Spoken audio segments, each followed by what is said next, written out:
SCP-1191, Object Class Safe. SCP-1191 is a rotten willow tree branch, approximately 97 centimeters long by 1.5 centimeters in diameter, with a prominent kink 31 centimeters from the base. Any intentional manipulation of SCP-1191 results in the activation of its anomalous properties, which are not fully categorized at this time. Manipulation includes any physical contact made either directly or indirectly via handheld or remotely operated tools, with the intent of examining, moving, damaging, or otherwise directly affecting SCP-1191. Contact made at one remove, i.e., by ordering another person to handle SCP-1191, affects the person in direct contact, but not the person who gave the order. Contact with a container holding SCP-1191 counts as manipulation if and only if the contractor is aware of SCP-1191's presence inside the container. All contact with SCP-1191 has been carried out by D-Class personnel with histories of violent crime. Persons handling the object report immediate panic and disorientation. They begin, quickly and without external provocation, to protest their innocence. Further investigation reveals them to bear memories of an alternate timeline in which they did not commit one particular act of violence. In most cases, the act which led to their eventual relegation to Class D. Affected personnel retain these memories indefinitely, although they gradually reacquire memories of our timeline over a period of 40 hours after contact. During these first 40 hours post-exposure, subjects frequently claim SCP-1191 retroactively inserted a violent episode into their personal history. In support of their claims, these subjects have demonstrated implanted knowledge beyond their clearance, both of technical details and interpersonal information. Use of D-Class personnel in certain contact events appears contrary to Foundation procedure. It is presently unclear whether SCP-1191 is causing spurious knowledge generation or actually altering timelines. A test capable of distinguishing between these possibilities has not yet been designed. Addendum Recovery Report. Agent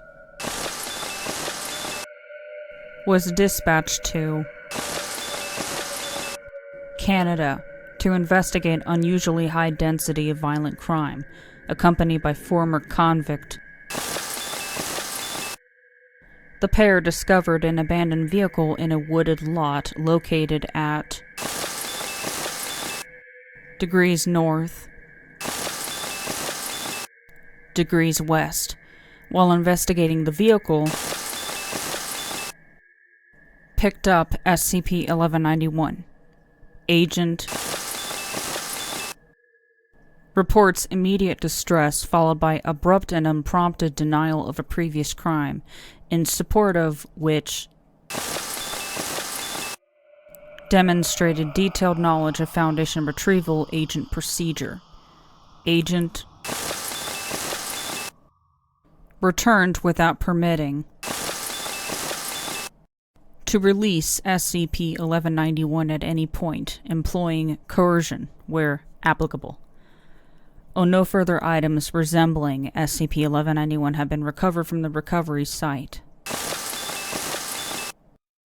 Was later administered a Class R amnestic and designated Personnel D-1191-1. Addendum. Excerpts from Experiment Log 1191. Test 3. Date. Subject. Personnel D-1191-12. Procedure.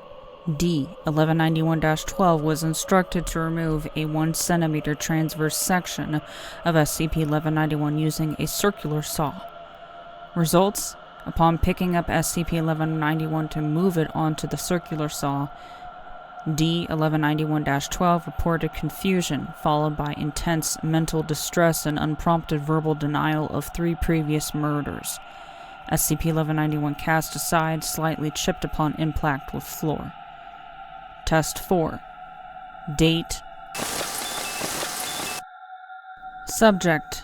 Personnel D-1191-44, 67, and 108. Procedure: the 3 D-Class personnel were instructed to touch SCP-1191 simultaneously. Results: all 3 personnel experienced convulsions, denying previous episodes. Interestingly, the episodes denied were not in any case those that led to the individual's initial incarceration. Test 6. Date. Subject: Personnel D-1191-13.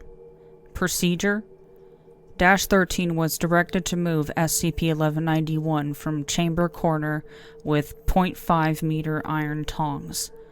Results: upon grasping SCP-1191 with tongs, -13 reacted violently, insisting upon alternate history induced by the object.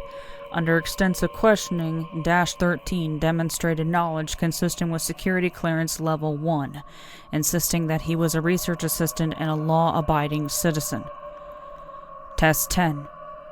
Date. Subject: Personnel D-1191-53. Procedure: -53 was seated in control berth 75, given access to a standard Foundation remote-controlled exploratory drone, and instructed to transfer SCP-1191 to a new containment locker with better preservative facilities. Results: at the moment of contact between the drone's manipulators and SCP-1191, -53 abruptly became confused and distressed, verbally denying involvement in the preschool bombing for which she was incarcerated. Further questioning was unsuccessful, revealing only that the subject now experiences considerable distress at the memory of child casualties. Note: Dr. was reprimanded for permitting Class D personnel contact with exploratory drones, which are equipped with easily weaponizable sampling tools, and for allowing direct personnel contact between Class D personnel and Foundation operatives. Special Containment Procedures: SCP-1191 is to be stored in an opaque Type 4 safe class containment locker at Sector 28. Neither it nor its locker is to be handled in any way except as necessary for testing. If the object must be moved, the entire locker is to be relocated by a team of Class D personnel, all of whom must be given every reason to believe that the locker is empty. The locker is to be dehumidified and protected from insect and fungal infestation, and the object should be given regular visual-only checks for deterioration.